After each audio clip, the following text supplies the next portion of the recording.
জয় হিন্দ, জয় Bharat. Dear viewers, আপনারা জানেন যে 2047 সালের মধ্যে আমরা বিকশিত ভারতে পরিণত হতে চাই, ইকোনমিক সুপার পাওয়ার হিসাবে আত্মপ্রকাশ করতে চাই।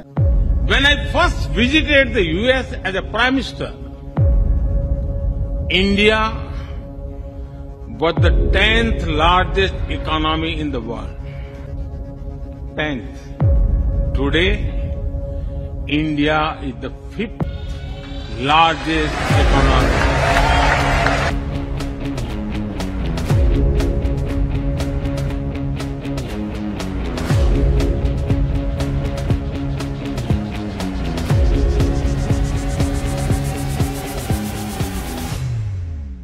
My estimate is that by 2027 or latest 2028, we'll be the third largest economy in the world. तीसरे टर्म में दुनिया की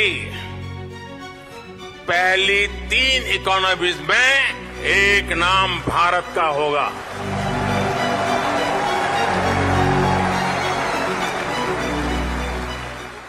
কিন্তু কখনো ভেবে দেখেছেন যে কিভাবে এটা সম্ভব হবে, কিভাবে আমাদের দেশের ইকোনমি এত দ্রুত গ্রো করবে, আমাদের ইকোনমি চাঙ্গা হবে? দেখুন, আমেরিকার 35তম প্রেসিডেন্ট জন এফ কেনেডি একবার বলেছিলেন যে আমেরিকা উন্নত বলে তার এক্সপ্রেসওয়েগুলো উন্নত, এরকম নয়। আমরা আমাদের উন্নত এক্সপ্রেসওয়েগুলো বানাতে পেরেছি বলেই আজকের আমেরিকা এতটা উন্নত হতে পেরেছে। আবার পৃথিবীর ইকোনমিক্সদের মধ্যে একটা কথা প্রচলিত আছে যে যে দেশের রাস্তায় গাড়ি ঘন্টায় 100 কিলোমিটারের বেশি বেগে চলে না, সে দেশে আর যাই হোক শিল্প বিপ্লব আসতে পারে না। অর্থাৎ নিশ্চয়ই উপলব্ধি করতে পারছেন যে আজকের ভারতকে আগামীর বিকশিত ভারতে পরিণত করবার জন্য আমাদের প্রথম প্রায়োরিটি হলো হাইওয়ে বা লজিস্টিক কানেক্টিভিটি রেখা তৈরি করা, অর্থাৎ রোড, রেল এবং পোর্টটাকে ওয়েল কানেক্টেড বানানো। আর এজন্যই ভারতে আন্তর্জাতিক মানের হাইওয়ে বা লজিস্টিক ইনফ্রাস্ট্রাকচার তৈরি করতে আমাদের যশস্বী প্রধানমন্ত্রী নরেন্দ্র মোদী লালকেল্লার উপরে দাঁড়িয়ে পিএম গতিশক্তি মাস্টার প্ল্যানকে ঘোষণা করেছেন। गतिशक्ति हमारे देश के लिए एक ऐसा नेशनल इंफ्रास्ट्रक्चर मास्टर प्लान होगा जो होलिस्टिक इंफ्रास्ट्रक्चर की नींव रखेगा, हमारी इकोनॉमी को एक इंटीग्रेटेड और होलिस्टिक पाथवे देगा। এখন নিশ্চয়ই জানতে চাইবেন যে কি এই পিএম গতিশক্তি মাস্টার প্ল্যান, কিভাবে বা এই প্রজেক্টের মধ্যে দিয়ে আমরা 2047 সালের মধ্যে ওয়ার্ল্ড থার্ড লার্জেস্ট ইকোনমিতে পরিণত হব, কিভাবে নরেন্দ্র মোদীর ভাষায় বিকশিত ভারতে পরিণত হব, তার বিস্তারিতই কিন্তু জানবো আজকের এই ভিডিওটাতে। চলুন শুরু থেকে শুরু করা যাক। দেখুন, পুরনো ভারতে ছোটবেলা থেকে আমরা দেখে এসেছি যে একবার রাস্তা তৈরি কমপ্লিট হয়ে যাওয়ার পর আমাদের সরকারের মনে পড়তো এখানে তো টেলিফোন লাইন পাতা হয়নি, তাই আবার রাস্তা খোঁড়াখুড়ি হতো। আবার টেলিফোন লাইন পাতা হয়ে গেলে মনে পড়তো আরে গ্যাসের লাইনটা তো পাতা হয়নি, তাই আবার রাস্তা খোঁড়াখুঁড়ি চলতো। পিডব্লিউডি রাস্তা একবার তৈরি করে ফেললেও রেল মন্ত্রণালয় থেকে সেই রাস্তায় ক্রসিং বসাতে লেগে যেত বছরের পর বছর। আর এভাবেই নানান অজুহাতে আমাদের রাস্তাগুলো সারা বছরই কিন্তু ওয়ার্ক ইন প্রোগ্রেস এই বোর্ড লাগানো থাকতো। রাস্তার কাজ যেন কোনো অবস্থাতেই শেষ আর হতে চাইতো না। এখন কোশ্চেন হলো কেন এরকম হতো? মোদ্দা কথা হলো মন্ত্রকগুলোর মধ্যে কোঅর্ডিনেশনের অভাবের ফলেই কিন্তু ভারতে আটকে থাকতো আমাদের দেশের কানেক্টিভিটি। আর এর প্রত্যক্ষ ফল হতো মূলত দুটো। এক, পুরনো ভারতে শিল্পোদ্যোগ খুব স্লো গতিতে এগোতো, আর দুই হলো অ্যাক্সিডেন্ট, রোড অ্যাক্সিডেন্ট হতো কিন্তু অহরহ। মাত্র 10 বছর আগেও প্রতি বছর রোড অ্যাক্সিডেন্টে লক্ষাধিক মানুষের প্রাণ যেত। পরিস্থিতি এতটাই গুরুতর ছিল যে 2014 সালে ক্ষমতায় আসার পরপরই ভারতের সড়ক পরিবহন মন্ত্রী নীতিন গডকরি বলেছিলেন, we lose more lives in road accident every year than war. কথাটা শুনতে অবিশ্বাস্য লাগলেও দুর্ভাগ্যবশত এটাই ছিল কিন্তু তখনকার ভারতের বাস্তব সত্যি। দ্য ইন্ডিয়ান এক্সপ্রেসে পাবলিশড এনসিআরবি রিপোর্ট অনুযায়ী প্রতি বছরই গড়ে প্রায় 1.5 লক্ষ মানুষ পথ দুর্ঘটনায় রোড অ্যাক্সিডেন্টে মারা যায়। পুরনো ভারতে সারা বছর আমাদের রাস্তায় ওয়ার্ক ইন প্রোগ্রেসের সাইনবোর্ড টাঙানো থাকতো, আর আমাদের লজিস্টিক কানেক্টিভিটি আটকে থাকতো মন্ত্রী এবং আমলাদের লাল ফিতের ফাঁসে। আর তাই এই লাল ফিতের ফাঁস কেটে রাস্তায় টাঙানো ওয়ার্ক ইন প্রোগ্রেসের সাইনবোর্ডের দিন শেষ করতে ভারতের রোড কানেক্টিভিটি বা লজিস্টিক ইনফ্রাস্ট্রাকচারকে আন্তর্জাতিক মানে নিয়ে যেতে ভারতের যশস্বী প্রধানমন্ত্রী নরেন্দ্র মোদী পিএম গতিশক্তি মাস্টার প্ল্যানের কথা ঘোষণা করেছেন। এখন এই মাস্টার প্ল্যানের আওতায় ন্যাশনাল ইনফ্রাস্ট্রাকচার পাইপলাইন, সড়ক পরিবহন, রেলপথ, বিমানবন্দর, সমুদ্র বন্দর, জলপথ এবং লজিস্টিক সম্পর্কিত সমস্ত প্রকল্পগুলোকে এক ছাতার তলায় এনে সংশ্লিষ্ট সব মন্ত্রণালয় এবং বিভাগগুলোকে সমন্বিত করে একটা ওভারঅল প্ল্যান করা হয়েছে, যাকেই কিন্তু পিএম গতিশক্তি মাস্টার প্ল্যান বলা হচ্ছে। এই পিএম গতিশক্তি মাস্টার প্ল্যানের বাজেট বাজেট 100 লক্ষ কোটি টাকা। আর এই মাস্টার প্ল্যানের উপরে ভর করেই by 2047 we are going to become the third largest economy after USA and China. তবে আপাতত আমাদের শর্ট টার্ম গোল হলো দেশের সার্বিক পরিবহন ব্যবস্থায় গতি আনা, যাতে করে দেশের ইন্ডাস্ট্রিয়াল গ্রোথের উপযুক্ত পরিবেশ তৈরি হয়। আশা করি এই অবধি আপনারা বুঝলেন। যাই হোক, এই মাস্টার প্ল্যানে 6টা স্টেপ বা পিলার রয়েছে। প্রথম স্টেপে ভারত সরকার একটা সেন্ট্রালাইজড অনলাইন পোর্টাল তৈরি করেছে, যার নাম ন্যাশনাল মাস্টার প্ল্যান পোর্টাল। এই পোর্টালকে ব্যবহার করে কেন্দ্র এবং রাজ্য সরকারের সবকটা সংশ্লিষ্ট মন্ত্রক এবং ওই মন্ত্রকের সবকটা প্রজেক্টকে এক ছাতার তলায় আনা হচ্ছে। অর্থাৎ মোট 16টা মন্ত্রক এবং তাদের প্রজেক্ট, যেমন ভারতমালা পরিযোজনা, সাগরমালা পরিযোজনা, সমুদ্র বন্দর বিকাশ পরিযোজনা, উড়ান প্রকল্প, railway development project, special economics zone, এই সবকটা প্রকল্পকে একসাথে জুড়ে নেওয়া হচ্ছে এই ন্যাশনাল মাস্টার প্ল্যান পোর্টালের মাধ্যমে। মানে এক ছাতার তলায় নিয়ে আসা হচ্ছে আর কি। এখানে ধান বান্ধে শিবের গীতের মতো যে কয়েকটা প্রজেক্টের নাম আমি বললাম, তাদের সম্পর্কে কিছু কথা বলেও দিই, যাতে করে আপনাদের বিষয়টা আর একটু ভালো করে বুঝতে সুবিধা হয়। প্রথমেই আসি ভারতমালা প্রকল্প বা ভারতমালা পরিযোজনার ব্যাখ্যাতে। দেখুন, ভারতমালা প্রকল্প হলো ভারতের একটা গুরুত্বপূর্ণ লজিস্টিক ইনফ্রাস্ট্রাকচার ডেভেলপমেন্ট প্রোগ্রাম, যার মূল লক্ষ্যই হলো দেশের সড়ক পরিবহনের ব্যাপক উন্নয়ন ঘটানো এবং দেশের বিভিন্ন অংশের মধ্যে আন্তর্জাতিক মানের ফাস্ট ট্র্যাক রোড ব্যবস্থা তৈরি করা। মনে রাখতে হবে, এই ভারতমালা প্রকল্পের অংশ হিসাবে ভারতের প্রধান প্রধান শহরগুলোর মধ্যে মাল্টি লেন রোড তৈরি হচ্ছে এবং এই ভারতমালা প্রকল্পের আন্ডারে ভারতের সীমান্ত বরাবর খুব দ্রুত গতিতে রোড ইনফ্রাস্ট্রাকচার তৈরি করা হচ্ছে, যাতে করে একই সঙ্গে ভারতের প্রতিরক্ষা ব্যবস্থাটাকেও অত্যন্ত সুদৃঢ় করা যায়। এবং এই ভারতমালা প্রকল্পের আওতাতেই প্রতিবেশী দেশগুলোর মধ্যে দিয়েও কিন্তু আমরা আমাদের একাধিক মাল্টি লেন রাস্তা বানাচ্ছি এবং কিছুটা তো বানিয়ে ফেলেওছি। আর সাগরমালা প্রকল্পের আন্ডারে আমাদের বন্দরগুলোর মডার্নাইজেশন এবং ইনফ্রাস্ট্রাকচারাল ডেভেলপমেন্ট করা হচ্ছে এবং সাথে সাথে এই বন্দরগুলোর সাথে সড়ক, রেল এবং জলপথের যোগাযোগ ব্যবস্থাটাকে ঢেলে সাজানো হচ্ছে, যাতে বাণিজ্যিক পরিবহনের সময় এবং খরচ দুটোই কমানো যায় এবং বন্দরের আশেপাশে স্পেশাল ইকোনমিক জোন এবং বন্দর কেন্দ্রিক শিল্পাঞ্চলকে গড়ে তোলা যায়। যেমন ধরুন পেট্রোকেমিক্যালস, যেমন ধরুন খাদ্য প্রক্রিয়াকরণ শিল্প ইত্যাদি রকমের শিল্পের কথা আমি বলছি। এবার আসি উড়ান প্রকল্পের বিষয়। দেখুন, উড়ান UDAN এর পুরো কথা হলো উড়ে দেশ কা আম নাগরিক। এই উড়ান প্রকল্পের মাধ্যমে সরকার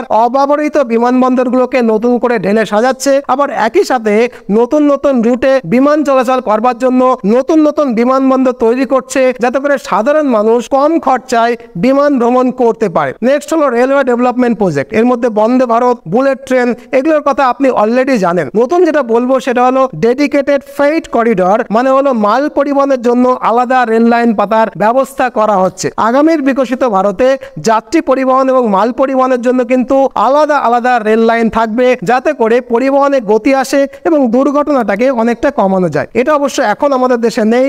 সরকার 2047 সালের মধ্যে ডেডিকেটেড ফ্রেইট করিডোরের প্রকল্পের কাজ শেষ করে ফেলবে বলেই কিন্তু আশা করছে। প্রকল্পগুলো সম্পর্কে আশা করি আপনার ধারণা হলো এবং এই সব কটা প্রকল্প এবং এই সম্পর্কিত মোট 16টা মন্ত্রককে একটা অনলাইন পোর্টালের মাধ্যমে এক ছাতার তলায় আনা হচ্ছে, যার নাম কি বললাম, যার নাম ন্যাশনাল মাস্টার প্ল্যান পোর্টাল। অর্থাৎ 16টা মন্ত্রক এবং তার সঙ্গে জোড়া সব প্রকল্পগুলোকে একটা মাত্র ডিজিটাল প্ল্যাটফর্মে রাখা হচ্ছে এবং একটা মাত্র ডিজিটাল প্ল্যাটফর্মকে ব্যবহার করতে দেওয়া হচ্ছে। এরপর সেকেন্ড স্টেপ বা দ্বিতীয় স্টেপে 16টা মন্ত্রক থেকে একজন করে এক্সপার্টকে নিয়ে তৈরি করা হচ্ছে একটা কোঅর্ডিনেশন কমিটি বা সমন্বয়ক কমিটি, যাদের কাজ হবে এই 16টা মন্ত্রককে সমন্বয় করা বা কোঅর্ডিনেট করা। উদাহরণস্বরূপ মনে করুন কোথাও একটা রোড ইনফ্রাস্ট্রাকচার তৈরি করা হবে এবং সাথে সাথে রেল লাইনও পাতা হবে, আবার টেলিযোগাযোগের জন্য অপটিক্যাল ফাইবারও পাতা হবে। এবার রেল মন্ত্রক তাদের প্রকল্পের ডিজাইনটা এই অনলাইন প্ল্যাটফর্মে আপলোড করে দিল। একইভাবে সড়ক যোগাযোগ মন্ত্রক থেকেও তাদের যে নকশাটা সেটাকেও আপলোড করা হলো। একই সাথে সাথে টেলিযোগাযোগ মন্ত্রক থেকেও কোথায় কোথায় অপটিক্যাল ফাইবার পাঠানো হবে, কোথায় কোথায় টাওয়ার বসানো হবে, তার ব্লুপ্রিন্ট বা নকশাটাকেও কিন্তু আপলোড করা হলো। আবার এই প্রকল্পে যদি কোনো সমুদ্র বন্দর বা বিমানবন্দর বা স্পেশাল ইকোনমিক জোনের সঙ্গে কানেক্ট করার বিষয় থাকে, তাহলে সংশ্লিষ্ট মন্ত্রক তাদের যে চাহিদা বা তাদের যে কার্যক্রম সেটাও কিন্তু এই পোর্টালে আপলোড করে দিল। এবার ওই যে কোঅর্ডিনেট কমিটি, সেই কমিটির এক্সপার্টরা একসঙ্গে বসে সবকটা ডিজাইনকে নিয়ে এমনভাবে একটা কমন ড্রয়িং বানালো যাতে ওই রেল এবং রাস্তা একটা আরেকটাকে না কাটে, মানে উড়াল পুলের ব্যবস্থা থাকে। আবার অপটিক্যাল ফাইবার যাতে একই সঙ্গে বসানো যায় তার ড্রয়িংও করা হলো, মানে আলাদাভাবে আর যেন রাস্তা খোঁড়াখুড়ি করতে না হয় তার ব্যবস্থা করেই কিন্তু কমন ড্রয়িংটা ড্রয়িংটা বানানো হলো। এই কমন ড্রয়িং বানানো হলে যেহেতু কোঅর্ডিনেশন কমিটিতে সব মন্ত্রকের এক্সপার্টরা রয়েছে, তাই সাথে সাথে তারা এই কমন ড্রয়িংটাকে অনুমোদনও করে দিল। আর এর ফলে যেখানে সবকটা অনুমোদন পেতে আগে 2 বছর সময় লাগতো, এখন সেই একই কাজ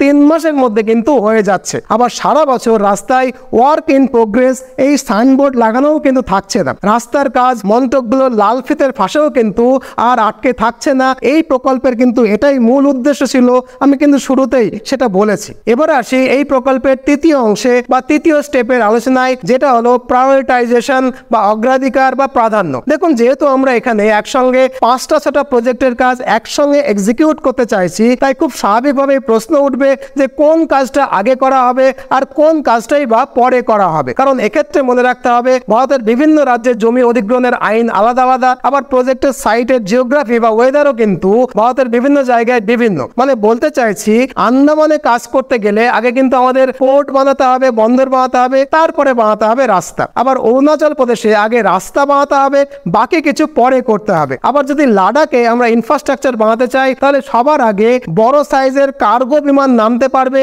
এইরকম একটা কার্গো বিমান নামার মতো বন্দর, বিমানবন্দর আগে বানাতে হবে, বাকিগুলো কিন্তু পরে বানানোও চলবে। অর্থাৎ আলাদা আলাদা জায়গায় একই কাজ করতে গেলে প্রায়োরিটির বিষয়টা বা প্রাধান্যের বিষয়টা কিন্তু আলাদা আলাদা হয়ে যায়। এটা আমাদের মাথায় নিয়ে চলতে হবে। আর তাই পিএম গতিশক্তি মাস্টার প্ল্যানের তৃতীয় স্টেপে ভারতের বিভিন্ন জায়গা geography, weather, land acquisition law, fund allocation, social and economic needs, resource allocation, strategic impact, এই এতগুলো বিষয়কে মাথায় রেখে কোন কাজটা আগে করতে হবে, কোন কাজটা পরে করলেও চলবে, এই সমস্ত কিছু ভেবে একটা ওভারঅল প্রজেক্টকে বাস্তবায়িত করা হয়। আর এর ফলেই কিন্তু রাস্তা তৈরিতে কোনো রকমের দেরি হয় না। অর্থাৎ মাল্টিপল সেক্টরে একসাথে কাজ করেও আমরা ম্যাক্সিমাম বেনিফিটটা পাই। আশা করি এই অবধি বিষয়টা আপনাদের কাছে ক্লিয়ার হলো। এবারে আসি পিএম গতিশক্তি মাস্টার প্ল্যানের চতুর্থ স্টেপে, যেটা হলো অপটিমাইজেশন। অপটিমাইজেশন কথার অর্থ হলো কোনো কাজের ম্যাক্সিমাম বেনিফিট লাভ করা। অর্থাৎ যখন আমরা একসঙ্গে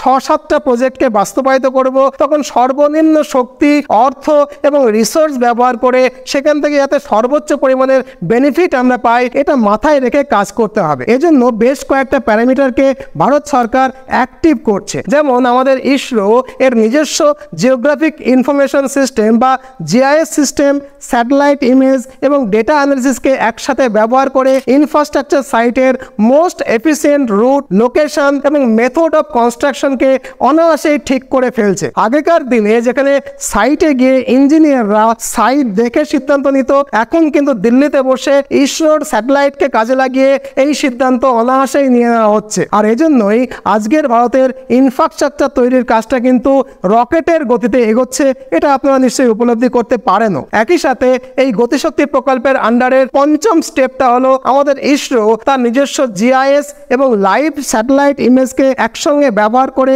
এমন একটা অ্যাপস বানাচ্ছে, যে অ্যাপসটা আগামী দিনে প্রত্যেক ট্রাক ড্রাইভারের কাছে থাকবে। এই অ্যাপসের সাহায্যে ট্রাক ড্রাইভার খুব সহজেই বুঝতে পারবে যে কোন রুটে ট্রাফিক জ্যাম রয়েছে, কোন রুটে কাজ চলছে, কোন রুট দিয়ে গেলে সবচেয়ে কম রাস্তায় আমরা গন্তব্যে পৌঁছতে পারবো। অথবা ট্রেন যোগাযোগের ক্ষেত্রে ট্রেন ট্র্যাকের ছবি, কোথাও কোনো মালগাড়ি আটকে আছে কিনা বা কোথাও কোনো ট্র্যাকের সমস্যা আছে কিনা, তার সমস্ত লাইভ ইনফরমেশন কিন্তু এই অ্যাপসটাতে থাকবে। এই অ্যাপস যেদিন বানানো সম্পন্ন হবে, সেদিন ভারতের পরিবহন ক্ষেত্রে কি রকমের বিপ্লব আসবে, আশা করি আপনারা এখনই সেটা অনুধাবন করতে পারছেন। যাই হোক, এবার পিএম গতিশক্তি মাস্টার প্ল্যানের ষষ্ঠ স্টেপের কথা বলি। এই স্টেপে আমরা 200টারও বেশি স্তর বিশিষ্ট একটা সেন্ট্রালাইজড ডাটাবেস তৈরি করছি। এখানে এই প্রজেক্টের সব ডেটা একত্রিত রাখা হবে। উদাহরণস্বরূপ ধরুন, সারা ভারতের সমস্ত রাস্তা যেখানে যেখান দিয়ে গেছে সেইখানকার মাটির কোয়ালিটির ডেটা, ওই রাস্তা যে অঞ্চলের মধ্যে দিয়ে গেছে সেই অঞ্চলে বিভিন্ন বছরে কিরকম আবহাওয়া থাকে তার ডেটা, ওই রাস্তা তৈরিতে কি মেটেরিয়াল ব্যবহার করা হয়েছে তার ডেটা,